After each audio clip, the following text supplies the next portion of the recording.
Alright guys, welcome back. We are watching episode 5 of the Tatami Galaxy.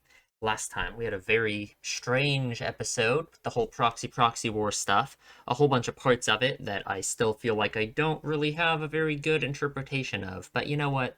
That's life. What are you gonna do?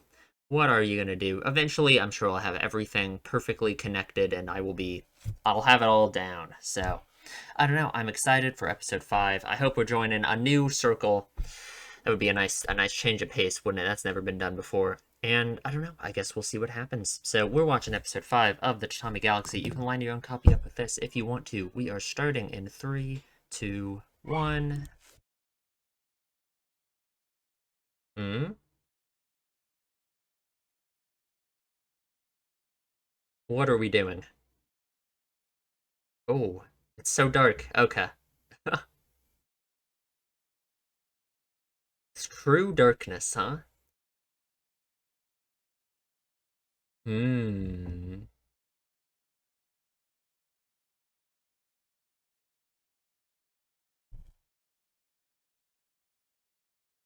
Yes, sure.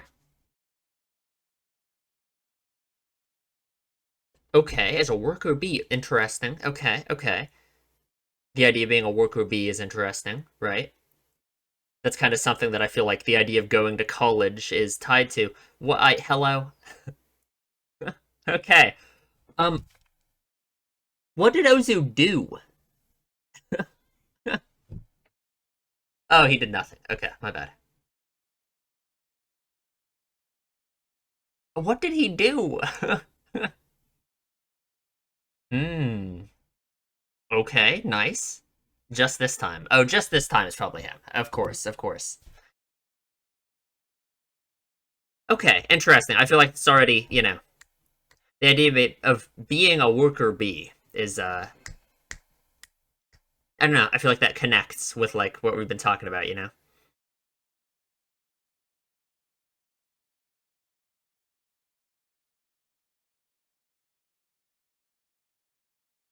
Hmm. What circle would he join if he's being a worker bee? I don't know. I'm trying to like I have no idea. The worker bee circle, but I don't think that's a thing.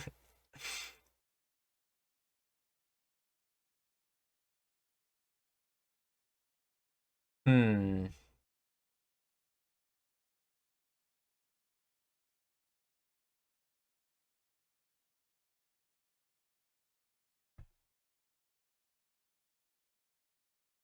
I like the opening. I feel like we've seen pretty much every character now, haven't we? Can recognize all these people, other than the weird, like Woody from Toy Story looking guy. I don't know what that's all about. Ah, there's some people I didn't know there.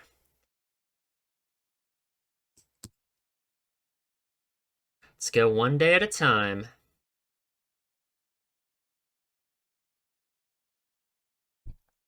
Naturally, naturally. It's interesting how positive his attitude towards it is at the start, you know? That there are countless doors to it, any of them could be the answer. Mmm, softball, huh?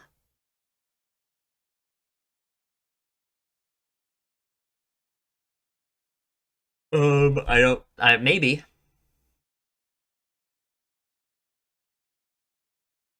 Is that what you want? You don't want that, I guess? Okay. 100 friends, as always. Mm hmm, mm hmm. To make my mark on this world, huh?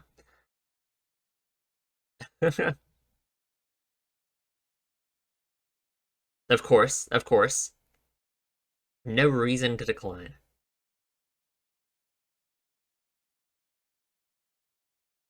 Hmm.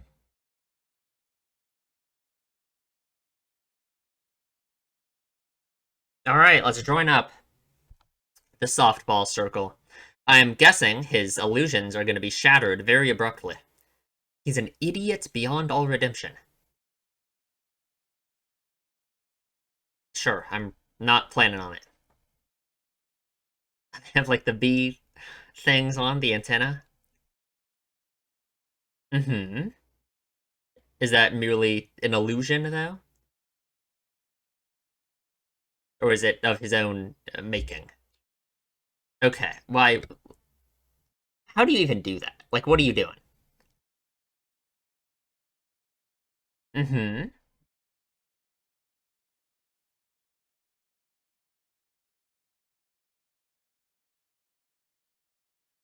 Of course, naturally. What is it? Just like 50-50? Hmm.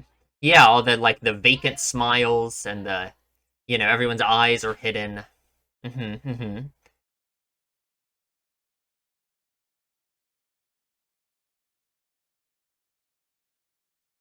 The consumer. Okay. Sure, I guess. Hmm.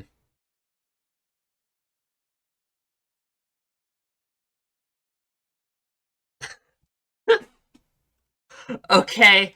All right. Okay. Sure. Yeah. He doesn't. All right. He just really doesn't fit in, huh? Grow up normal. Oh, that's hmm.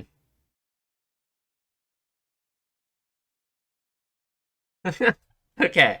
I really this isn't his fault though. Honestly, genuinely, it's not his fault. These people are just weird. Like I don't know. Um. Hmm. Mm-hmm. Mm-hmm. It's interesting that Ozu could manage to do that. I don't know. I don't know. I'm also, I guess, I'm wondering if the reactions to what he's saying are actually that extreme, or if that's just in his mind. Because he always does this, where he thinks that everyone socially rejects him immediately. So, yeah, because you're just as evil as him, huh? What are we doing?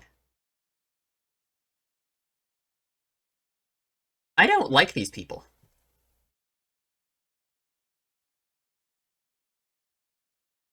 Hmm.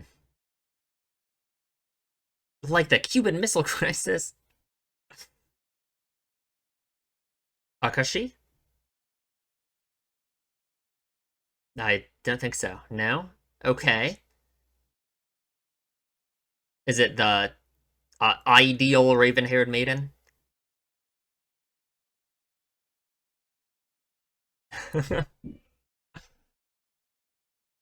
Hmm.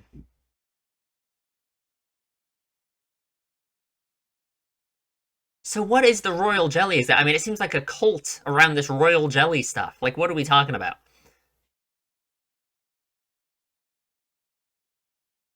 Okay, literally. Hmm. Is that his goal for other people to be envious? That's interesting. Because that's what he feels all the time, right? Like towards Ozu, for example, right? I think envy is certainly a hmm.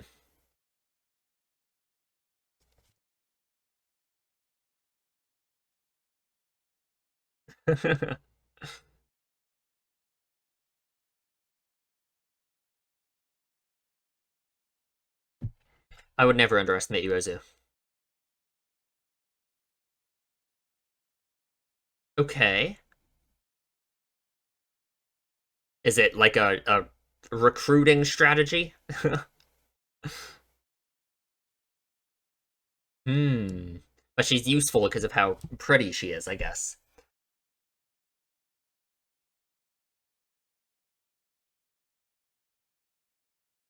I want to go to Nekoroman.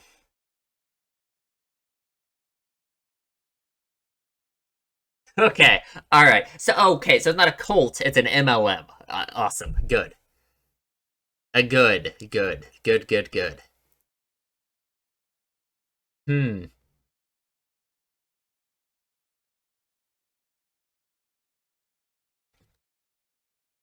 I think that's how you think about a lot. I think he thinks of things like that. Like he okay, he's bought yeah, he's buying stuff, literally.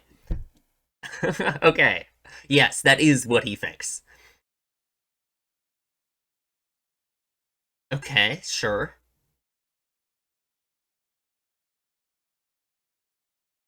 Surely it has nothing to do with wanting to meet her.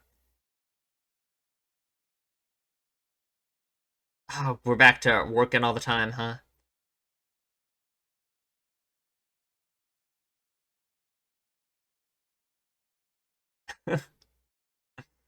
Not the boat again.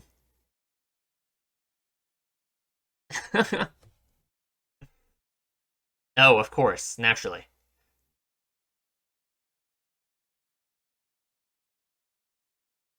So then he had to take more? Of course, yeah, yeah. Okay, interesting.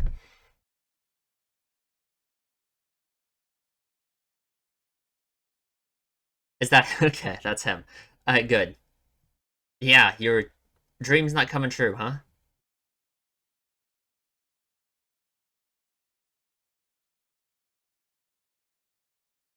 Hmm. I might agree with him for once that this, what I call it a waste. I feel like there's no time in your life that you can truly call a waste. But I think this is the worst timeline so far, and he has made the worst decisions, you know? Of course, naturally.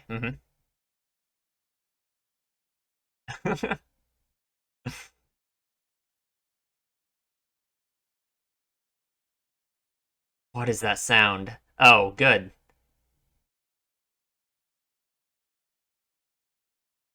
Hmm.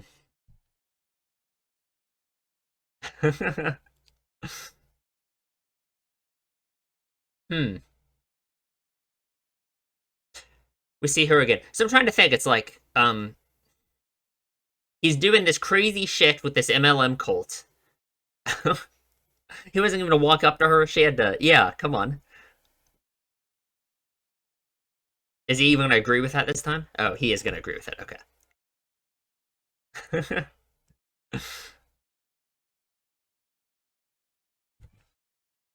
10,000 yen. 5,000. hmm. I guess partially it shows like how far he's willing to go and how obviously disconnected his decision making is from his goals, right? Like as the viewer, it's obvious in this case that we know that him buying this shit isn't going to do anything for him, you know? Just like how before in the previous episodes, the decisions that he thinks are the cause for everything in his life, like art, just like nothing he's doing in this episode is, you know? Like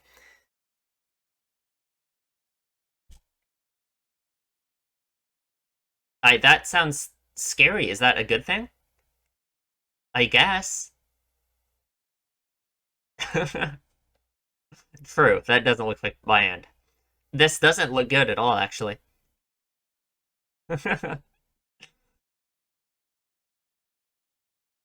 hmm.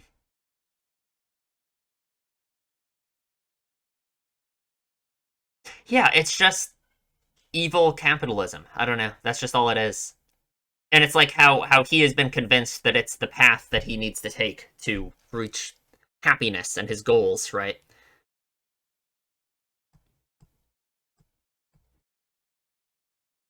Who are you? Oh, he looks great. Yeah, this is really good.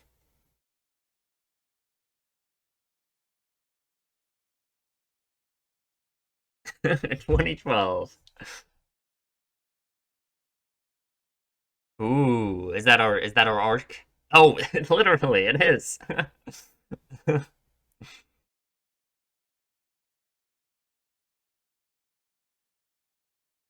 mm-hmm. I could just tell that's where we were going with what he was saying, obviously.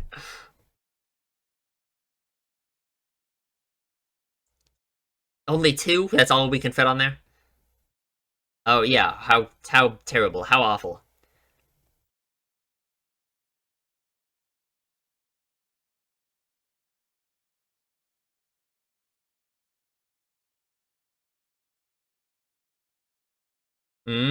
So you have to. How important it is for you to change, you know?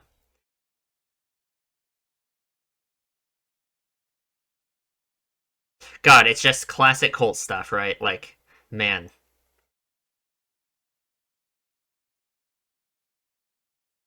It seems like he's not really buying it though. Hmm. Is it because his desires are so like less extreme than this, right? Like he just wants like his ideas of what a perfect life is aren't linked to eternal salvation and the destruction of the planet and the, all this crazy shit. He just wants a raven-haired maiden and a good college life. So I wonder if that's why he's not buying into it as much. Oh, yeah, and her. He wants her, of course. Oh, bye. Okay. Beautiful. Oh, I become a person.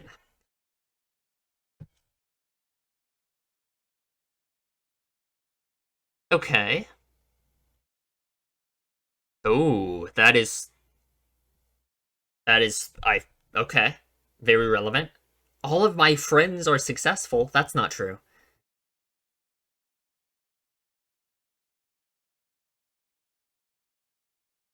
Hmm. I This is just like obvious cult stuff, right? It's okay, good. It's like the God, what is it? What's the thing called in Scientology? It's something just like this, right?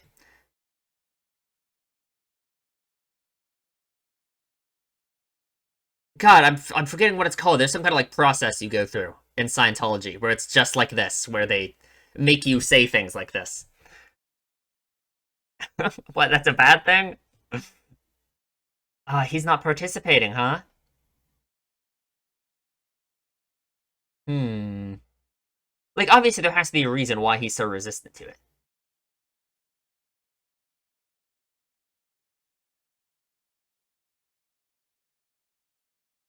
God. Do they? I don't know. I don't know if that's understanding. Hmm. But that's just like how the crazy cult stuff works, right? Is like God. They use like the rebound from the negative emotions to make you feel like this positive connection to other people. Or make you feel what you think is a positive connection. Because it's like yeah, I don't know. I've watched like videos about it before. Hmm. Like obviously our main character is very resistant to the truth and he doesn't want to think about it, right? um but it's just different. Like obviously what they were doing in that scene wasn't like good and normal. So I guess I can't really fault him. I don't know. Good, good. Was this part of the plan? Oh no, I was gonna say I wonder if the cult is like destroying the arc on purpose or something. You look like Akashi. What are you doing? Oh, we're back here already. Okay. So Ozu did this? So Ozu destroyed the Ark. Good. Okay, cool. Or did they destroy it, or did it just fly away?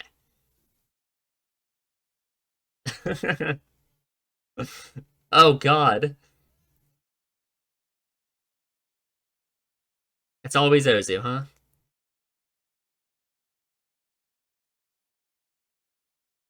God, it's so dark. Wish I could turn off my light, but I kind of need it on. Oh, let's go. Neko Ramen guy. Mmm. True, we know Higuchi goes to Neko Ramen too.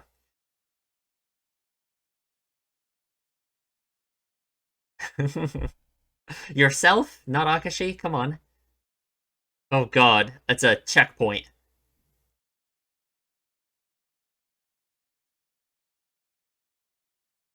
Terrifying. Okay, like, man.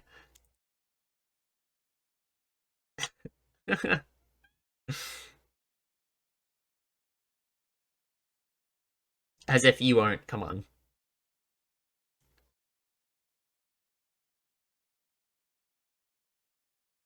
Thank you for the answer. Oh, God, that noise. That siren. I can't even see anything. It's so dark. Okay. Why is he in woman's clothing? It's like when he was in woman's clothing in that one episode. The first episode, right? Ooh. Costella. What does she think about his predicament, huh? Gonna try and break him free?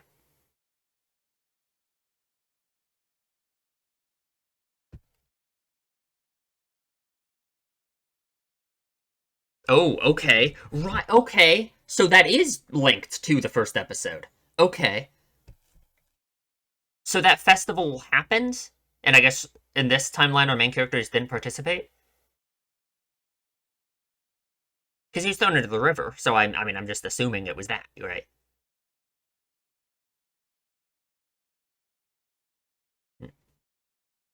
Is it? Planning his journey? Oh, Thousand... What's it called? That book? Yeah, Jules Verne. It says that, yeah.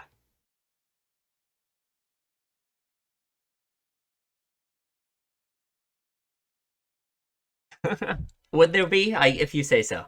Maybe.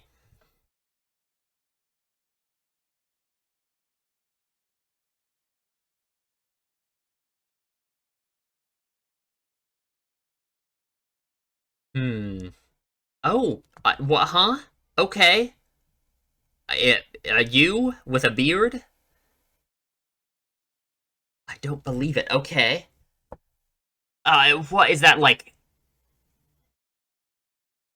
him if he like continued the path that he's on or something, I guess? Like becoming a shut-in or something? Hmm.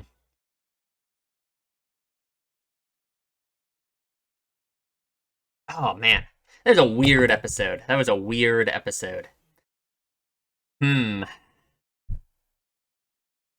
That was a weird one.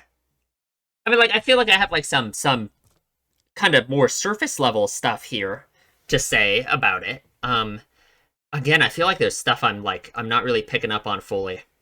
But I don't know. I don't know. I mean, we'll see as I talk about it what's lurking in the recesses of my mind, I guess. This is certainly like the worst timeline though. You know what I mean? And not entirely like well, it is through his own fault in a way, but only if you were like gonna be blaming cult members for being in a cult, I guess. Like they're preying on people like him, aren't they? But like as I'm saying that, it's interesting because he did like not fit in with the cult even. So, but still, like they managed to convince him to buy a bunch of shit, you know? So, and like I feel like you can't say that's purely his fault, right? Like that's why they use the tactics they use, right? So, it's interesting that he blames himself for this one when I think this this timeline is the one where he's least at fault.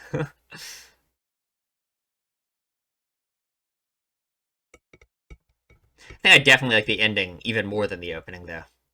It's so good.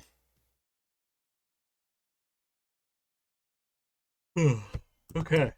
We will talk about the episode in the discussion. Alrighty, let's talk about the episode. This was a weird one, you know? I mean, I don't know. I can't tell if it's weird or if it's actually much more simple than like what I'm thinking here, you know? It's really hard to say. Um so like right off the bat in this opening scene here, we have so first of all, it's weird, right? Our timeline is like linked, and we have all this weird shit going on. Because this episode ends with Ozu getting thrown into the river, being chased by all those people who were dressed as a woman, just like what happened at the end of episode 1, right? So we're back to this weird timeline stuff. Obviously, so far the whole show is kind of weird timeline stuff because that's like I don't know, that's the premise, right? Like we get a different timeline every time where our main character does something different. But it's like the timeline outside of that is like consistent, I guess, you know? But Ozu just has to be a fucking busy guy then. He has to be doing crazy shit, right? He has to be doing stuff with all of these different circles, you know? But I guess that like makes sense, right? Like let's say if our main character our main character always only joins one circle. And like Ozu is like he's not really joining multiple circles. Maybe he kind of is, but he's involved in all of them every time no matter what. And that is why our main character always ends up running into Ozu anyway. You know, like Our main character thinks that he's tied with the black thread of fate to Ozu, and that's why Ozu always shows up to ruin his day, you know. But really, I think it's just that Ozu is doing all of this stuff in every timeline, you know, which he must be a real busy guy. But I guess that, like, makes sense, you know, that explains why. I don't know. I just think that explains a lot of stuff, and that makes sense, I guess. So, because he was still, I guess he was still doing the Black Cupid stuff, and well, was he still doing Black Cupid stuff? I don't know. Unclear if our main character has still done that every time. I don't think he has, right? But at the very least, the scene that episode 1 ended with still happens in this episode, right? So I'm assuming that happened in every timeline and every time, right? Um, what else? There was other stuff too. It's like the bicycle cup happens, right? Like that still happened, and Higuchi still won the bicycle cup, despite like that not being the episode where that happened for us, right? That wasn't the episode where our main character actually joined the bicycle circle, you know? So I don't know. It's interesting. I wonder if we're gonna get like an actual pieced together timeline of what is happening, or like where we are, or if it's always just gonna be this weird, insane timeline stuff. I don't know. But I do kind of like that idea, because it makes sense that Ozu's life is much more involved, and he has a lot more stuff going on than our main character does, just in the difference in their attitudes, you know? Hmm. Everyone wants to kill Ozu. Does he deserve it? I don't know. Maybe. Probably not. And it's, man, it's crazy that this is the episode where a main character decides to try to take responsibility. And he says that it's his fault, that it's probably him. Which is just insane, because I just disagree so much. I just don't, I think you can't, he's not fully, like, not culpable, I guess, right? Like, it is his own decisions and his own mindset, I think, that led him to a lot of things that happen in this episode. But it's also just like he's falling into a crazy cult that's using manipulation tactics to make him act the way he is, and like buy this stuff and all of that, you know? So it's so interesting that this is the one where he decides to take responsibility, compared to any of the previous ones where he blames everything on Ozu, you know? Hmm. Like what? I don't know. Just that, I don't know. That's just very interesting, you know? I'm trying to think like why that would be, you know? Why would he be okay with blaming himself in this situation, right? Because the reason why he's always blamed Ozu so much before is because obviously he's not okay with the idea of accepting like responsibility for his own decisions and his own actions, right? Like not in the moment, right? He's fine with saying it was a decision he made 2 years ago that ruined everything, because that's like really that's separating himself from it, right? Like you can just say, "Oh, I was doomed to fail since that moment 2 years ago when I chose this circle, so that means I don't need to think about any of my actions since then, or like be critical about myself because oh, I was doomed to fail. There's nothing I could do." So it's obvious that that's kind of been like his reasoning for always blaming everything on Ozu and never wanting to like accept responsibility himself. Just what changed in this one that makes him able to say it was probably him who's responsible, you know? I really don't know. That is interesting. Because to me, again, this is the one where he's the least responsible. Hmm. I never really thought about this before, but it's interesting how positive he is at the start of these at the when he's picking the circle. Sorry, I can't speak. Like, countless doors to the rose-colored campus life that he desires, when like that's such an opposite like mindset than he has at the end, which is always like, oh, I just made the wrong choice. I should have picked, the specific thing that would have led me to the rose-colored campus life. But he's so positive and he's so optimistic before he actually picks the circle. He's like, oh, I could pick any of these. There's countless ones that'll lead to the rose-colored campus life. That's kind of sad, kind of depressing. But I guess it makes sense because you're never gonna get the rose-colored campus life, right? You're never going to reach it. So of course, his attitude is gonna be dampened later on because he's never going to achieve his goal of the rose-colored campus life. So, hmm, it's just sad. It's just sad. He has some crazy lines in this episode. Like I don't know. Um, yeah, no practicing day and night. There's no sweat, no tears, no guts, no one aiming for any national tournament. It's like he really just wants the easy answer, right? He doesn't want to put the work in, right? I guess that's it. I don't know, just that's I get like that fits, right? I guess that fits with the whole like bicycle stuff, him wanting to buy the fancy bicycle, you know. Hmm. It's just kind of it's a sad attitude to have, I suppose. I guess I can't really say much more about it than that. But I guess that just fits, like that makes sense to me. And this is a good line. Farewell to my melancholic high school days. So it's good to know that he thinks of his high school days as being like a failure as well, because of course, right? His life is never going to be able to live up to his own standards of what he thinks a good life is. So and of course, college just kind of represents this arbitrary, ultimately arbitrary barrier where we just decided, okay, the new phase of my life is beginning and everything's going to be different now. Even though he's still the same person, it's still him, right? It's still him making decisions just like he did in high school. You know, it's not actually a reset button where you just get to change everything dramatically, right? Make 100 friends, like just setting impossible standards for himself. It's just crazy. Like, hmm. An ability I must master to make my mark on this world. That is just such an interesting line from him, right? Like, what ability specifically? Playing catch with women, you know, or specifically like socializing with women? I guess. Um, I don't know. To make his mark on this world, is that really what he's so worried about? The idea of making his mark on the world? Man, I guess. I mean, I guess that makes sense, right? That's. I feel like just about. I feel like a lot of young people. I guess that is kind of your idea, right? Is you want to do something big and important with your life, right? It's just, God, it's just obvious in his case that it's not a healthy thing to be thinking about. I feel like I don't know. He's at least he's not thinking about it in the right way. He doesn't have the correct goals in mind or like steps to reach that goal, I suppose. But for just about anyone, I feel like if your goal in life is to leave your mark on the world, I guess in like that kind of to me that phrase makes me think of it in like kind of a grandiose scale, right? Not just like have children and that's your mark on the world, right?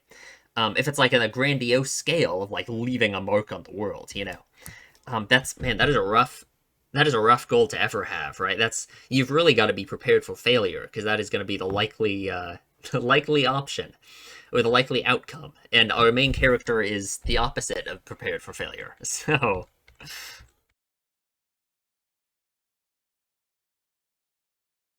hmm. Yeah, just these lines, just, no reason to decline. That's just such a thing for him to say. Like, obviously, it seems like it's just like a tongue in cheek, like stupid, just like, yeah, right. Like, but that is something. If we think back to like his attitude towards like dating Akashi, right? All he can think of are reasons to not do it, right? Like, it's just like his mindset towards it is so dumb. So, him ever not having a reason to decline something, I don't know. It's interesting to think about, I guess, with his mindset.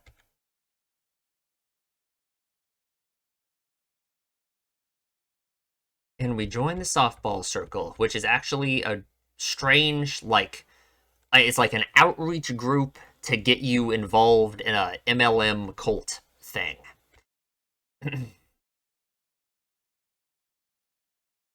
Circumstances which befell him. Would I agree that these are just circumstances that befell him? Like, I guess, right? I wouldn't agree that there's nothing he could have done to change any of the outcome, just like always, but more so than the previous episodes, I would kind of agree that these are circumstances that befell him, I suppose. Obviously, his immediate mindset about everything, just like in the previous circles, is, oh, I'm an extreme failure who can't do anything right, and, I failed to make 100 friends, so everything's over, right? Like, I agree that everyone here is, like, creepy, right? Everyone is very warm and snuggly, they have these vacant smiles, their eyes are hidden, Sure, like, I agree that everyone's creepy like that. I don't really know what that's supposed to mean, Like, what are these people? Who are they? What are they representative of? Other than just, like, a weird cult, right? Like, what they literally are in the story. Um, hmm. I guess something that I was thinking about during the episode that I feel like could be at play here is the idea of our main character being lulled into accepting, like, normality and being like a normal person instead of being someone who has a perfect life that leaves his mark on the world, you know? And like I was really thinking that during the first half of the episode when we were talking about how like, oh, it's too warm and snuggly and all the, you know, everyone just has this vacant smile and they're so, you know. Um but I guess I just don't really think that fits. I just don't think that works because they are obviously like everyone here is like a victim of this weird cult mentality too, you know. Maybe that's the point. Maybe that's what we're getting at here. Is it's like this cult stuff is lulling you into being a worker bee, into lulling you into being like perhaps like what we would consider to be like a normal, productive member of society or something, right? Which going to college is kind of like a natural step in that case, right? Like that's just kind of like the thing to do, right? Like people think that if you go to college, then you're on the right track, then you're on the, you know, the track that has been set for you by society to become a productive, you know, worker bee, right? Um, so I guess all of these people are kind of victims of the system in that same kind of way, right? Like we could say this is almost like an analogy for people like that in real life in a way, right? Who are who try to, like our main character, who try to take this path that has been laid out for them, like by the cult here, right? Like this is what you need to do to succeed, and you'll be like one of us. You'll be one of the normies, you know, who has a, you know, and our main character like doesn't really fit with it, I guess, right? He at least in his mind, he thinks he doesn't fit in at all. It's very possible that just like always, he has these extreme reactions to social situations where he thinks everyone hates him. Um, so it's kind of impossible to know if this is actually reality and this was the actual reaction he got in the social circle, because this has just been his reaction every time, right? Like when he decided within 5 minutes that he was a social reject failure in the bicycle circle and that he couldn't make 100 friends in the tennis club, and he couldn't make 100 friends in the movie club, and everyone hated him. And, you know, so it's so hard to say. But obviously the idea of him not fitting in, right, at least in his mind, with these people that I'm imagining are kind of like the idea of just being like a normal, functioning member of society, I guess, right? Imagine that phrase with like a negative connotation, right? Because what we view as being a normal functioning member of society, it is kind of close to like this weird kind of cult idea, you know, like there's very specific things that you were supposed to like think and do and be to not be viewed as like a weirdo, like our main character is in this moment, you know. And the reason why I'm connecting it so strongly to that is just because he is going to college right now. And that is a step in that, like, ladder of being, like, a normal person, I guess, you know? Or being, like, what people would socially accept as, like, being on the right track, you know? So him not fitting in with this club, and at the same time, him, like, being dissatisfied with his college life, I feel like those connect, like, that makes sense to me, you know? I really hope I'm explaining this in any way that makes sense at all. And yeah, and like the cult members literally bring up like things that I'm talking about here, right? Like children who you treat properly basically won't go astray, right? What does it mean to go astray exactly? Can you say that our main character has gone astray because he doesn't fit in with all of them? You know what I mean? Like the idea of a child going astray is very much like goes along with this whole idea of like the socially accepted like path to becoming a worker bee, to becoming one of these cult members, to becoming a, you know, productive member of society, whatever you want to call it, you know. Hmm. And yeah, you know, I guess I believe that he would get a negative reaction to this because I think that they believe in accepting the law without question, right? That's kind of that's the idea behind all of this, right? Is that you just follow the set path and you do what you're supposed to do and you know, of course.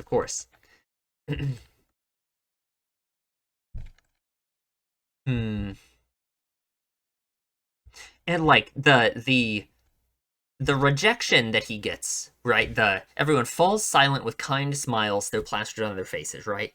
It really reminds me of the way the like weird condescending attitude that I think people have towards other people who are in some way like a social, I don't want to say reject, but are like socially different or like doing something different with their life, I guess, right? Like man, I don't know. I feel like it's really connected for me, I guess. Like, hmm.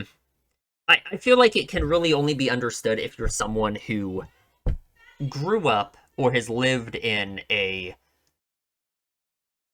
kind of uh, atmosphere where there are certain things expected of you, very much so, like the idea of having to go to college, right?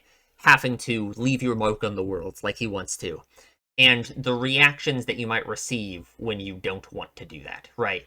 Like there were I'm just going to use like the United States because that's where I live, right? There were especially there were certain, if you go to like a good high school, right? Whatever a good high school is, you know what I mean, right? Like a high school that has good funding and gets high test scores. Let's just say that instead of good, because that's what we decided means good. Um, it is going to be expected of you, I think, for the most part, that you need to go to college, right?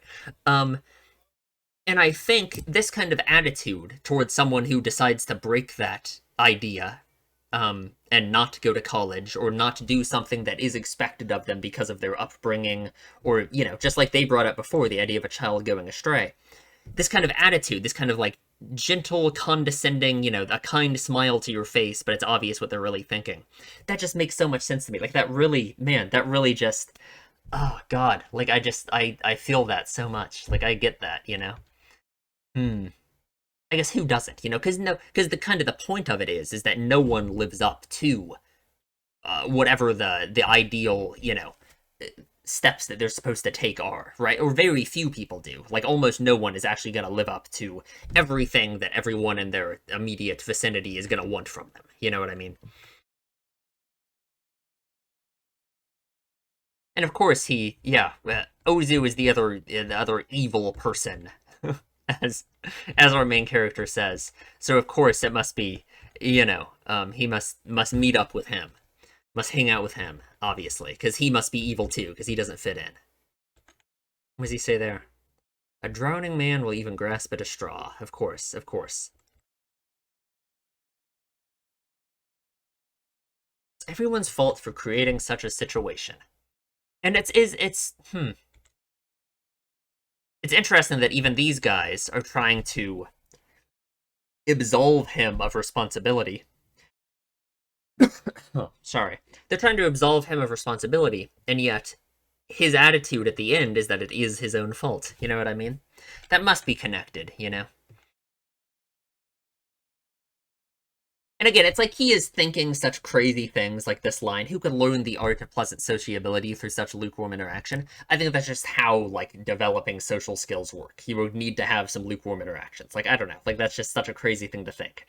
um, so it's obvious that his mindset about everything is so crazy that he's not just like the innocent,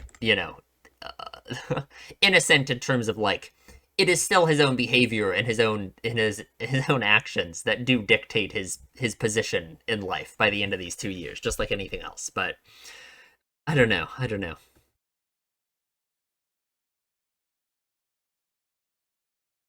Hmm. And I guess they tease him with the perfect raven-haired maiden. I guess I guess she's here just for people like him, right? Just another layer of the weird cult, the messaging stuff they're doing to try and trick people.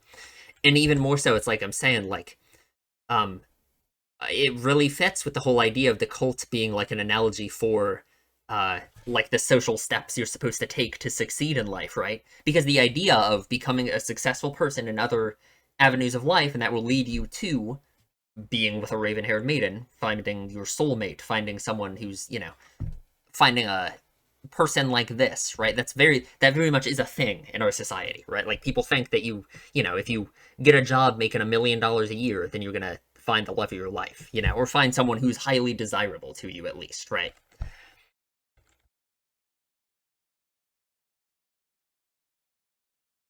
Neko ramen, very nice. I want to go to Neko ramen. Looks very good.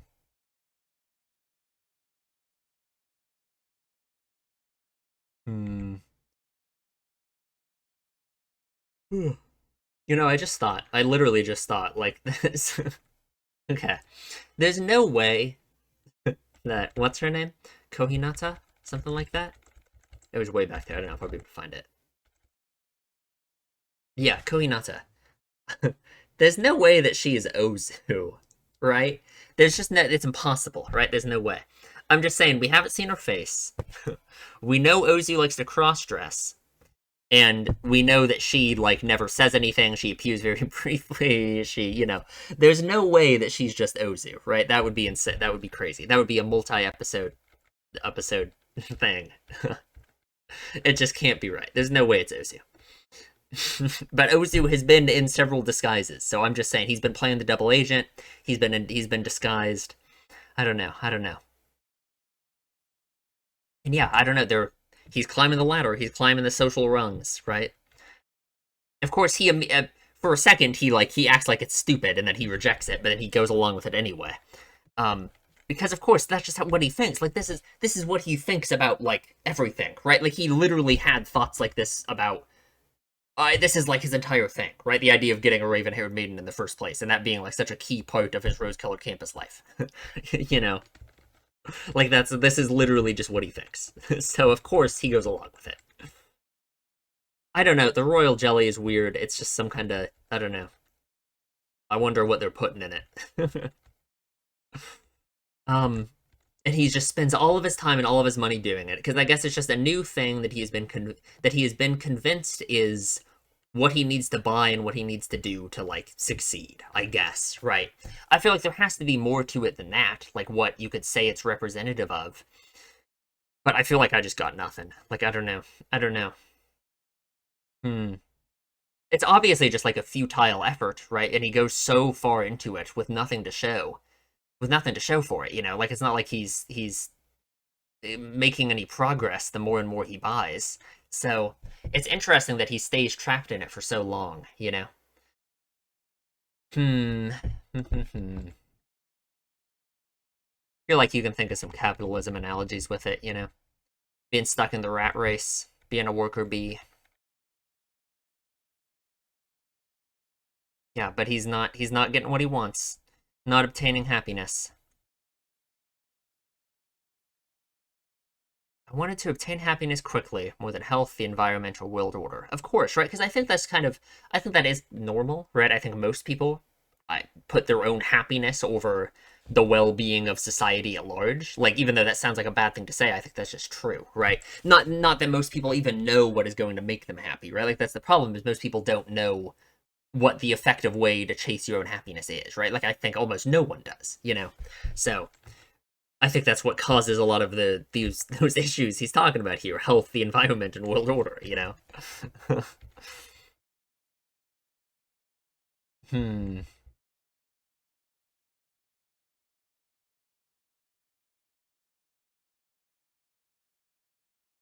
And it's interesting. He has like this breakdown where he snaps and all of this.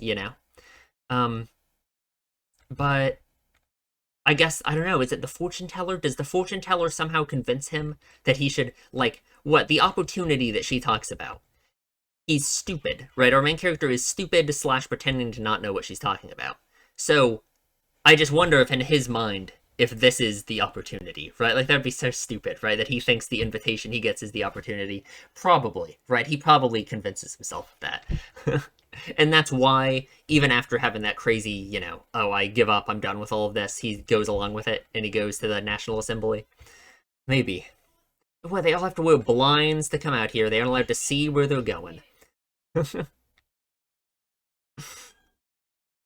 Man. Hmm.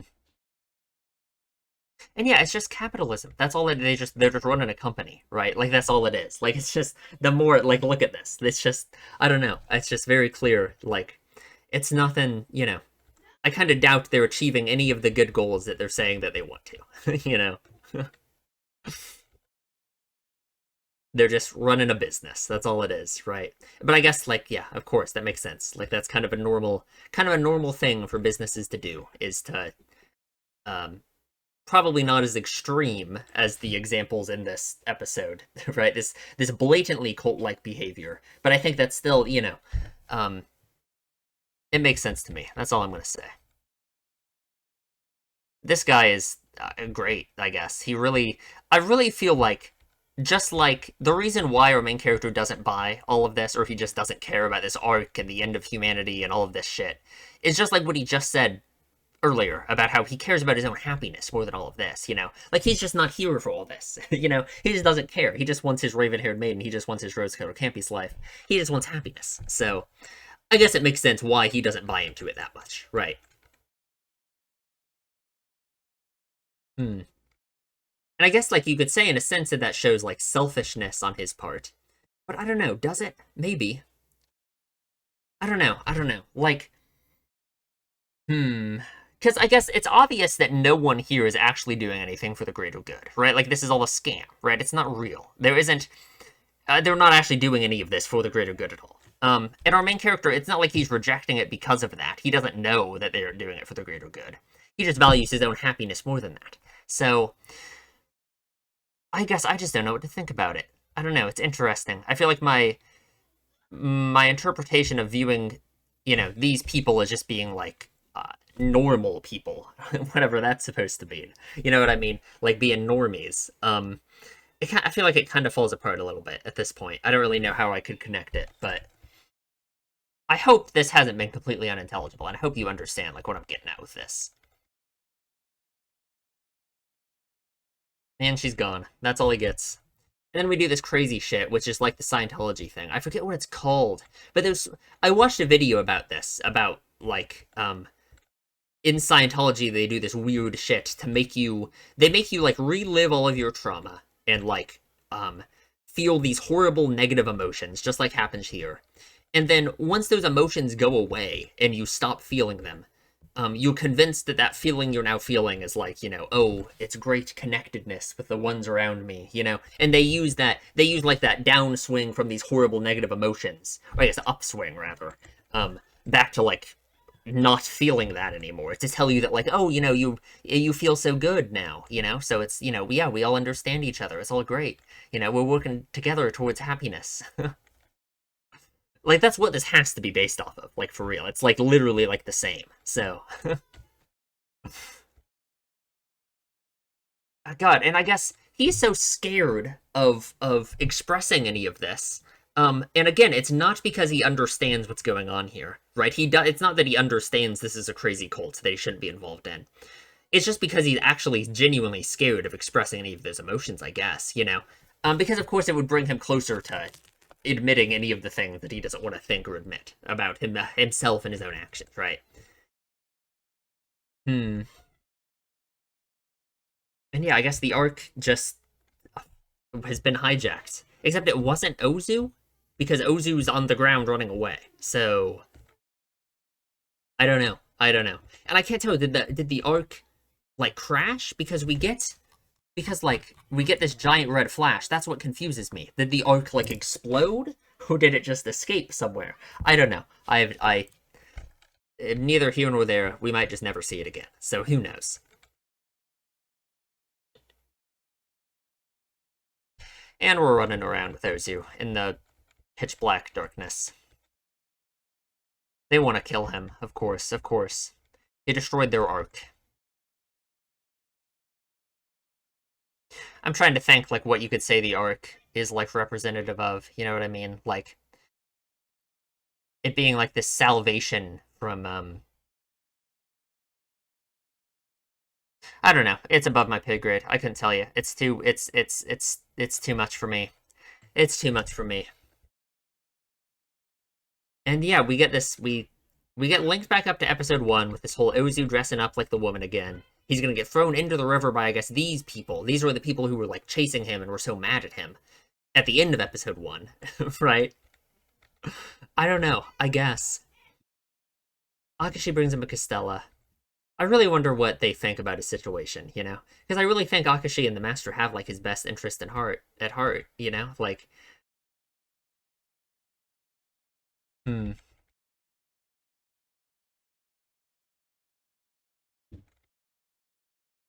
Sorry, I just want to read those lines again.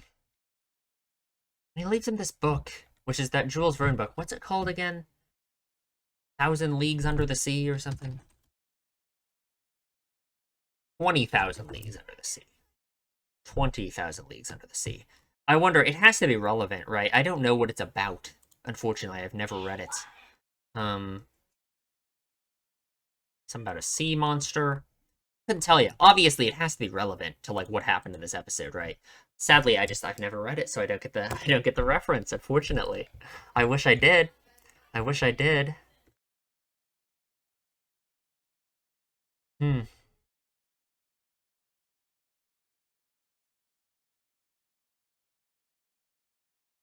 Let me read these lines again. Sorry. The master never read it. I'm telling you, if I knew what this book was about, I'd be all in on this. I'd have stuff to say, but it's unfortunate. He sees the opportunity, right? So here's what I think, right? He sees the opportunity, and his reaction to thinking about like grasping the opportunity, we have this crazy like bearded version of him show up. That like I don't know, like what is that like him imagining himself if he continues down the path that he's on? Like, oh, I don't believe it. I don't believe it. What does he not believe?